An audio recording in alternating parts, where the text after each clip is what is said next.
Hey guys, I'm going to show you how you can remove the Save Chat filter in Roblox. So you can do this both on mobile and PC. Simply go to roblox.com/home and here you want to change home to /support instead. We need to contact support and I'm going to show you what you have to select. So from here, your username is obviously going to be filled in. Your first name is optional, however, make sure you write the email address which you use to register your account with.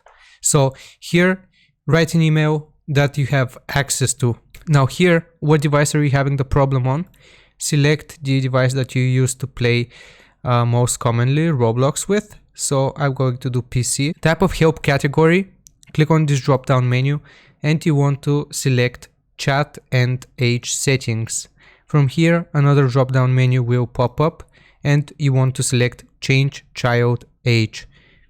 And what you need to write to the support, I'm going to leave this as a template here. Hi, I'm born in 2005 or 2004. You can write or change this. And I just turned 18. However, I can't seem to find how to change it in Roblox.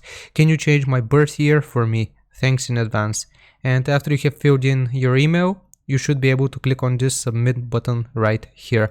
Let me know if they ask for any additional information.